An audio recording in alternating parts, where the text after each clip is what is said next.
வணக்கம், நான் ராஜி. நேற்று வீடியோவில் வந்து 1947லேருந்து 1980 வரைக்கும் தமிழ்நாட்டில் நடந்த முக்கியமான விஷயங்கள் பார்த்தோம். அதோட கண்டினியூஷன் தான் இன்றைக்கி நம்ம பார்க்க போகிறோம். ஸோ 1981 அப்படின்னு பார்க்கும்போது தஞ்சாவூரில் தமிழ் பல்கலைக்கழகம் தொடங்கப்பட்டது 81ல் தான். ஸோ ஏழை பள்ளி குழந்தைகளுக்கு இலவசமான உணவு வழங்கும் சத்துணவு திட்டத்தை திரு எம்ஜிஆர் அவர்கள் கொண்டுட்டு வந்ததும் வந்து பார்த்திங்க அப்படின்னா 1982ல் கொண்டுட்டு வந்திருப்பார். ஸோ பேரறிஞர் அண்ணா தொழில்நுட்ப பல்கலைக்கழகம் அண்ணா பல்கலைக்கழகம் அப்படின்னு மாற்றப்பட்டது வந்து 1982ல் தான். அதாவது 78ல் வந்து தொழில்நுட்ப பல்கலைக்கழகம் அண்ணா தொழில்நுட்ப பல்கலைக்கழகம் அப்படின்னு இருந்தது. 82ல் வந்து அண்ணா பல்கலைக்கழகம் அப்படின்னு பேர் மாற்றியிருப்பாங்க. திருச்சியில் பாரதிதாசன் பல்கலைக்கழகம் தொடங்கப்பட்டதும் அதே வருஷம்தான். அதே மாதிரி கோயம்புத்தூரில் வந்துட்டு பாரதியார் பல்கலைக்கழகம் தொடங்கப்பட்டதும் அதே வருஷம்தான்.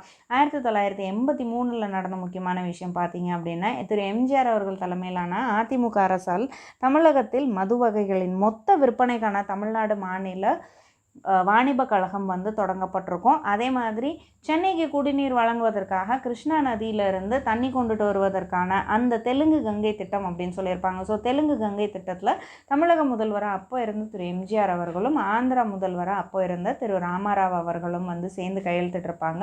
அதே மாதிரி இலங்கையில் வந்து கொஞ்சம் கொஞ்சமாக பிரச்சனை வந்து போயிருக்கும். ஸோ அப்போ இலங்கையில் தமிழர்கள் கொல்லப்படுவதை எதிர்த்து வந்து தமிழ்நாடு அரசு வந்து வேலை நிறுத்தம்லாம் பண்ணியிருப்பாங்க. இதெல்லாமே 1983ல் நடந்திருக்கும். 1984 அப்படின்னு பார்த்தோம் அப்படின்னா 1984ல் திரு ஜெயலலிதா அவர்கள் வந்து அதிமுக சார்பில் மாநிலங்களவை உறுப்பினராக தேர்வு செய்யப்பட்டிருப்பாங்க. அதே மாதிரி அதே வருஷத்தில் கொடைக்கானலில் அன்னை தெரசா மகளிர் பல்கலைக்கழகமும் வந்து தொடங்கப்பட்டிருக்கும். அதுக்கப்புறம் 1985 ஸோ 1985ல் Kalpakkam fast breeder test reactor அப்படின்னு சொல்லுவோம் இல்லைங்களா. ஸோ இதை வந்துட்டு பிரதமர் திரு ராஜீவ்காந்தி அவர்கள் நாட்டுக்கு அர்ப்பணம் செய்திருப்பார்.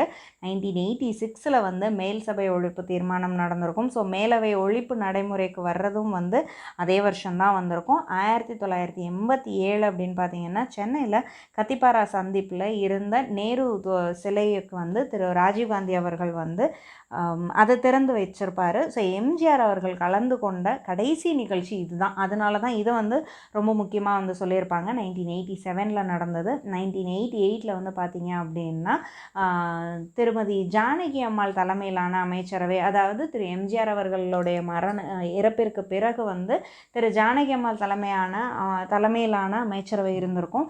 ஸோ அதை வந்து மத்திய அரசு கலைச்சு 3வது முறையாக குடியரசுத் தலைவருடைய ஆட்சி வந்து அமல்படுத்தப்பட்டிருக்கும் தமிழ்நாட்டில் 1988ல். அதுக்கப்புறம் டாக்டர் எம்ஜிஆர் அவர்களுக்கு அவருடைய மறைவுக்கு பிறகு பாரத ரத்னா விருது வந்து வழங்கப்பட்டிருக்கும். 88ல் வந்துட்டு இது பண்ணியிருப்பாங்க. ஏன்னா 87ல் அவர் இறந்து போயிருப்பார். 88ல் இது கொடுத்துருப்பாங்க. 1989 அப்படின்னு பார்க்கும்போது தமிழ்நாடு கால்நடை மருத்துவ அறிவியல் பல்கலைக்கழகம் வந்து தொடங்கப்பட்டிருக்கு. ஸோ ஒரு யூனிவர்சிட்டியாக வந்து ஒரு பீரியடில் வந்து ஸ்டார்ட் பண்ணியிருப்பாங்க.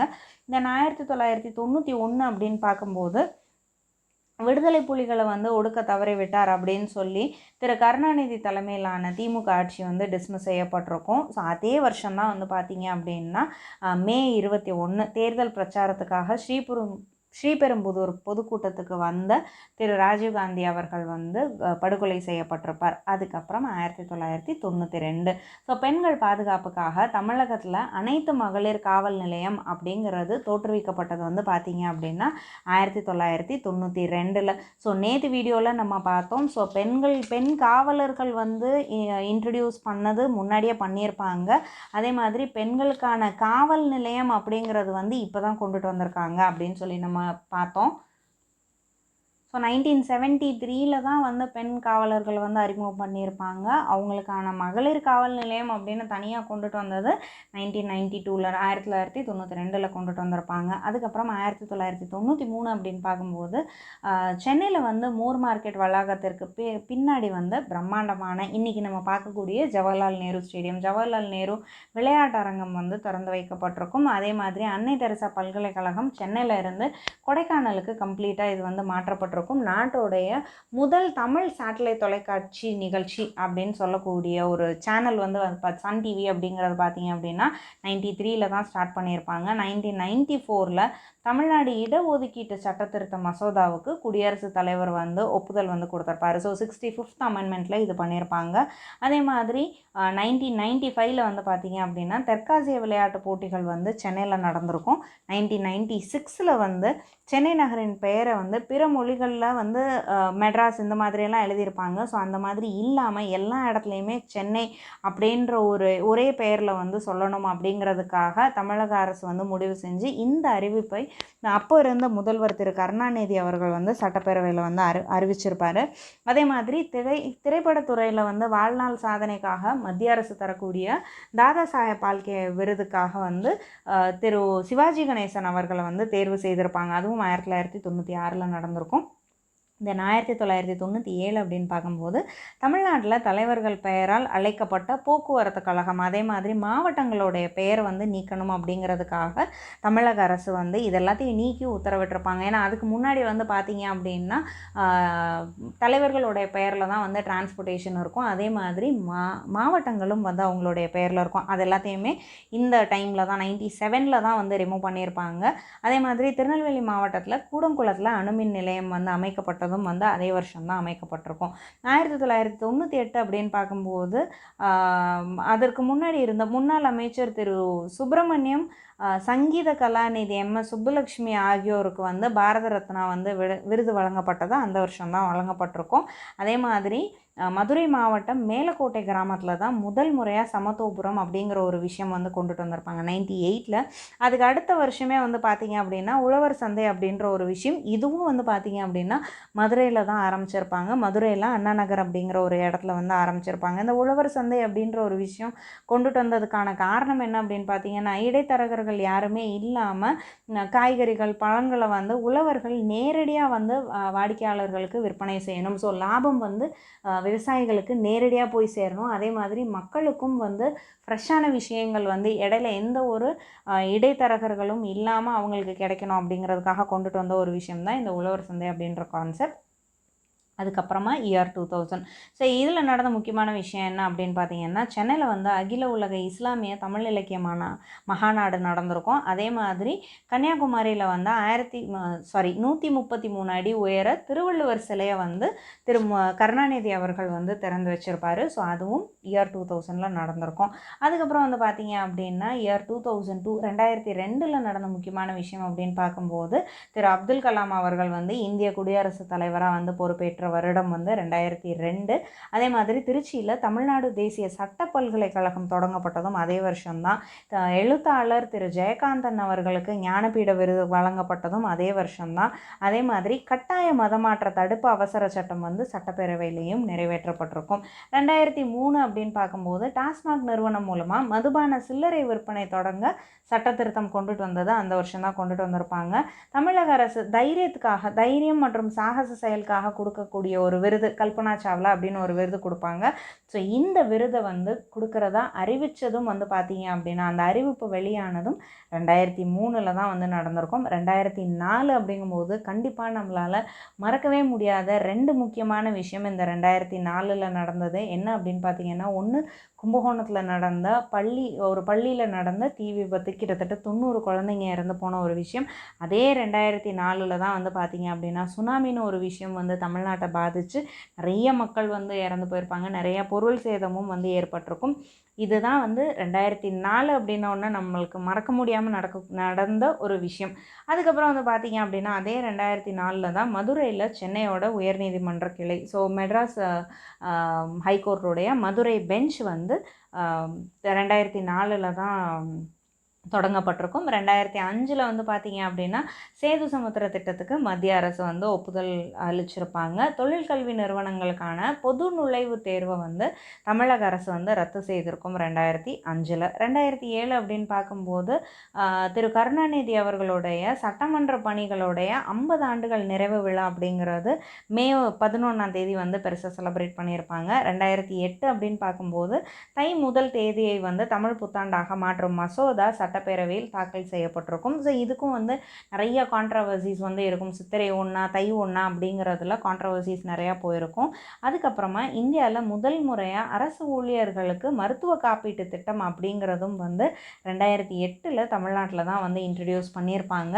அதுக்கப்புறமா 2009 அப்படின்னு நம்ம பார்க்கும்போது துணை முதலமைச்சராக திரு மு.க. ஸ்டாலின் அவர்கள் வந்து பதவியேற்றிருப்பார். அதே மாதிரி தமிழகத்தை சேர்ந்த இசையமைப்பாளர் அப்படின்னு நான் சொன்ன உடனே டக்குன்னு நமக்கு ஞாபகம் வர்ற விஷயம் ஆஸ்கர்.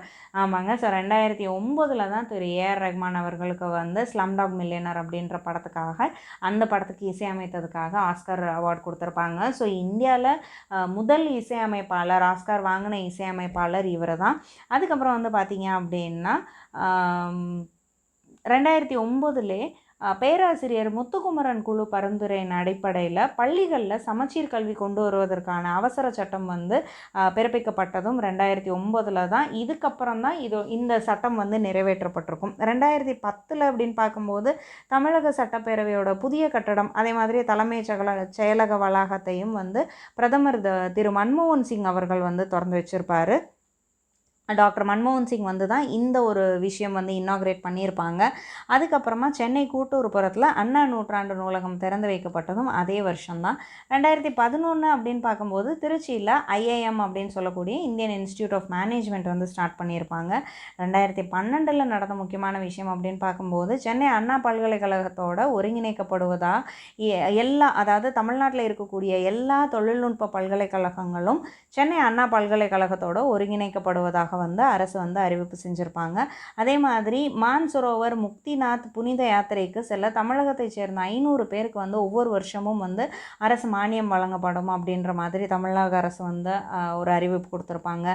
சென்னை உயர்நீதிமன்றத்தோடைய 150வது ஆண்டு நிறைவு விழாவில் வந்து குடியரசுத் தலைவர் திரு பிரணாப் முகர்ஜி அவர்கள் வந்து கலந்துட்டு இருந்திருப்பார். அதே மாதிரி தமிழ்நாட்டில் புகைப்படத்துடன் கூடிய வரைவு வாக்காளர் பட்டியல் வெளியிடப்பட்டதும் வந்து பார்த்திங்க அப்படின்னா 2012 தான். முக்கியமாக அக்டோபர் 1ஆம் தேதி இதை வந்து ரிலீஸ் பண்ணியிருப்பாங்க.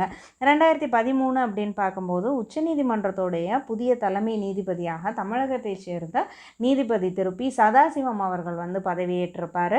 அதுக்கப்புறமா 2017 நடந்த ரொம்ப முக்கியமான விஷயம் அப்படின்னு பார்த்தீங்கன்னா தமிழகத்தில் ஜல்லிக்கட்டு அப்படின்ற ஒரு விஷயம் வந்து பெரிய லெவலில் போராட்டம் நடந்திருக்கும். கிட்டத்தட்ட 10 லட்சம் பேர் சென்னை மெரினாவில் மட்டுமே திரண்டு போராடினாங்க. ஸோ அந்த சமயத்தில் தமிழகத்தில் ஜல்லிக்கட்டு போட்டியை வந்து தடையின்றி நடத்துவதற்கு நிரந்தர சட்டம் தமிழக சட்டப்பேரவையில் வந்து ஏகமனதாக நிறைவேற்றப்பட்டிருக்கும். ஸோ 2017 அப்படிங்கும்போது ரொம்ப முக்கியமான விஷயம் அதுதான். 2018 அப்படின்னு பார்க்கும்போது உச்சநீதிமன்றத்தோடைய உத்தரவை தொடர்ந்து காவிரி மேலாண்மை ஆணையத்தை அமைப்பதற்கான அறிவிப்பு வந்து அரசிதழில் கெசட்டில் வந்து ரிலீஸ் பண்ணியிருப்பாங்க. 2019 அப்படின்னு பார்க்கும்போது பள்ளி கல்வி தரத்தில் இந்தியாவில் உள்ள பெரிய மாநிலங்களில் தமிழ்நாடு 7வது இடத்துல இருக்கிறதா நித்தி ஆயோக் வந்து வெளியிட்ட ஒரு ஆய்வறிக்கை வந்து தெரிவிச்சிருக்கும். ஸோ 2019 அப்படின்றதுக்கப்புறம் இப்போ வரைக்குமே வந்து பெரிய லெவலில் பேசப்பட்டது அப்படின்னா தமிழ்நாட்டில் மட்டும் இல்லை உலக அளவிலே வந்து கொரோனா அப்படிங்கிற ஒரு விஷயம். அதை தாண்டி ஒரு சில முக்கியமான விஷயங்கள் இருந்திருக்கும். மாவட்டங்கள் பிரித்தது இந்த மாதிரி சில விஷயங்கள் நடந்திருக்கும். அதெல்லாத்தையுமே கொஞ்சம் அதிக கவனம் கொடுத்து பாருங்கள். அதே மாதிரி 2020 அப்படின்னு பார்க்கும்போது தமிழ்நாட்டில் MBBS படிப்பில் சேரக்கூடிய அரசு பள்ளி மாணவர்களுக்கு 7.5% இடஒதுக்கீடு வந்து வழங்குவதற்கான மசோதா வந்து 2020 தான் வந்து நிறைவேற்றப்பட்டிருக்கும். இந்த மாதிரி நிறையா விஷயங்கள் இருக்கும். ஸோ இந்த மாதிரியான விஷயங்களை ஒரு பேஸாக வச்சு நீங்கள் கொஞ்சம் அதிக இம்பார்ட்டன்ஸ் கொடுத்து பார்த்துக்கோங்க. கண்டிப்பாக இது உங்களுக்கு பயனுள்ளதாக இருக்கும் அப்படின்னு நான் நம்புகிறேன். இது வேறு யாருக்காவது தேவைப்படும் அப்படின்னா அவங்க கூட இதை ஷேர் பண்ணிக்கோங்க. நீங்கள் இன்னும் இந்த சேனலை சப்ஸ்கிரைப் பண்ணலை அப்படின்னா சப்ஸ்கிரைப் பண்ணிக்கோங்க. ஸோ தட்டாக கொடுக்குற விஷயம் எல்லாம் அப்பப்போ உங்களுக்கு வந்து சேரும். நாளைக்கு வேறு சில இன்ட்ரெஸ்டிங்கான டாபிக்ஸோடு நம்ம கண்டினியூ பண்ணலாம். ஜெய் ஹிந்த்.